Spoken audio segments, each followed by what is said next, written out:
मित्रों, यह एक सवाल है कि अच्छे लोगों की मृत्यु जल्दी क्यों हो जाती है। अक्सर यह देखा जाता है कि अच्छे से और धर्म से चलने वाले लोगों की मृत्यु अक्सर जल्दी ही हो जाती है। शास्त्रों में तो बताया गया है कि कलयुग में लोगों की उम्र 30 साल ही रह जाएगी और कलयुग का अंत होते होते इंसान की औसतन उम्र 20 साल ही रह जाएगी। आपने यह भी सुना होगा कि भगवान अच्छे लोगों को जल्दी बुला लेते हैं। नमस्कार दोस्तों, बहुत बहुत स्वागत है आपका हमारे चैनल में। तो दोस्तों, शुरू करते हैं आज का वीडियो। मित्रों, धर्म कोई सा भी क्यों ना हो, हर किसी में यही बताया गया है कि जिसने इस धरती पर जन्म लिया है उसकी मृत्यु निश्चित है।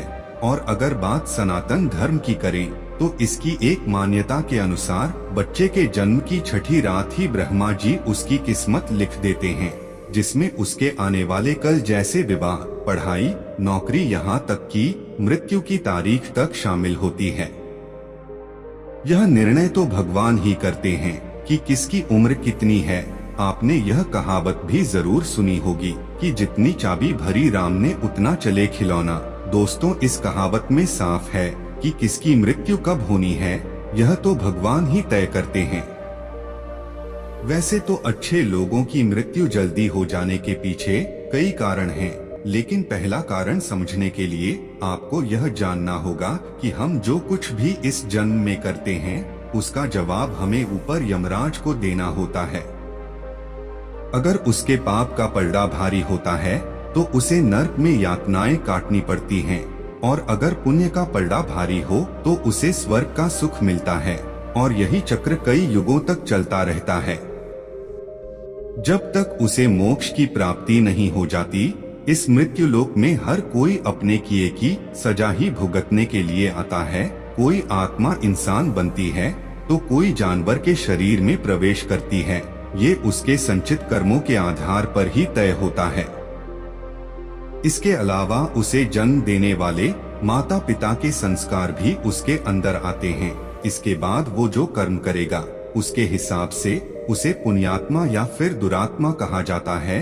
अब यही पुण्य आपकी मृत्यु की तारीख को भी बदल देते हैं। जिस तरह से एक जज जेल में रहने वाले कैदी के व्यवहार को देख उसकी सजा कम कर देता है, ठीक उसी तरह भगवान भी देखते हैं कि इंसान मृत्यु लोक में जाने के बाद अच्छे कर्म कर रहा है और उसे अपने किए की सजा मिल चुकी है। और जब उन्हें लगता है कि अब उसे मृत्यु लोक में नहीं रहना चाहिए, तब वो उसे बुला लेते हैं। भगवान के दंड विधान के अनुसार हर व्यक्ति को केवल उतना ही दंडित किया जाना चाहिए जितना उसके पाप किया है। अब क्योंकि अच्छे लोगों के पाप कर्म बुरे लोगों के पाप कर्मों की तुलना में अधिक होते हैं, इसलिए अच्छे लोग अपने पापों का फल जल्दी ही भुगत लेते हैं। हिंदू धर्म में मान्यता है कि भगवान हर अच्छे आदमी को किसी न किसी उद्देश्य के साथ ही इसे मृत्यु लोक में भेजते हैं, और भगवान का अपना अवतार उन्हीं उद्देश्यों में शामिल है। इसीलिए जब वो उद्देश्य जल्दी पूरे हो जाते हैं तब भगवान उन्हें वापस बुला लेते हैं। अर्थात अच्छे लोगों की मृत्यु उनके अच्छे कर्मों पर ही निर्भर करती है। इसके अलावा आपको ये भी बता दूं कि जो लोग ये कहते हैं कि मरने के बाद इंसान खाली हाथ जाता है, उन्हें यह जान लेना चाहिए कि 3 चीजें ऐसी हैं जो मरने के बाद भी उसके साथ जाती हैं। एक है संचित कर्म, दूसरा है स्मृति और तीसरी है जागृति। इसीलिए आप अब किसी से ये मत कहना कि आप खाली हाथ आए थे और खाली हाथ जाएंगे। क्या आपने कभी एकांत में यह सोचा है कि आपको यह मानव जीवन क्यों मिला है? तो दोस्तों, महाभारत में युधिष्ठिर महाराज के एक प्रश्न के उत्तर में भीष्म पितामह ने कहा था कि मनुष्य से बढ़कर कोई भी जीव नहीं है। आपको यह जानकर आश्चर्य होगा कि 84 लाख योनियों के बाद हमें मनुष्य जीवन मिलता है और संसार के सभी प्राणियों में मनुष्य ही सबसे श्रेष्ठ है।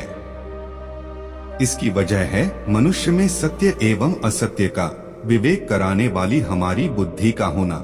लेकिन इस धरती पर हम दुनियादारी के चक्र में कुछ इस तरह फंस जाते हैं कि हमारी बुद्धि सीमित दायरे में ही सिमट कर रह जाती है। हम सांसारिक सुखों को ही सब कुछ मानकर उसमें लिप्त रहने में ही अपना सौभाग्य और अपने जीवन की सफलता समझते हैं। यही गलती हम कर जाते हैं, क्योंकि इसके बावजूद कोई भी व्यक्ति यह दावा नहीं करता कि वह पूरी तरह से सुखी है। सच्चाई यह है कि हमें सामान्य मानव जीवन के उद्देश्य की पूर्ति के लिए निरंतर प्रयास करते रहना चाहिए। यह सच है कि अपने और अपने परिवार का भरण पोषण की जिम्मेदारी हमारी है और हमें इसे हर हाल में निभाना चाहिए। लेकिन क्या आपको यह मालूम है कि आप कहां से आए हैं और आपको कितने दिनों तक या कितने सालों तक इस जगत में रहना है और आपकी मंजिल क्या है? तो इन प्रश्नों के उत्तर में ज्यादातर लोग यही कहते हैं कि पता नहीं, ऐसे लोग बड़े ही अजीब होते हैं।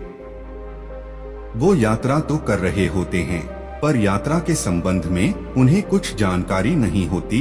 उन्होंने मानव जीवन पाया है, लेकिन उन्हें अपने जीवन का लक्ष्य मालूम नहीं होता।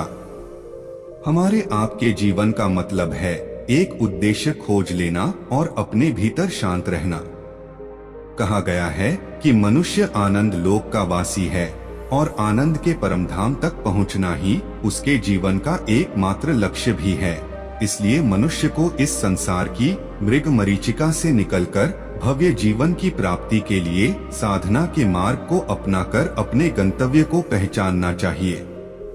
इसी तरह दोस्तों, श्रीमद् भगवद गीता में भी भगवान श्री कृष्ण कहते हैं कि ये एक आध्यात्मिक और ईश्वरीय जीवन का पद है, जिसे प्राप्त करके मनुष्य मोहित नहीं होता।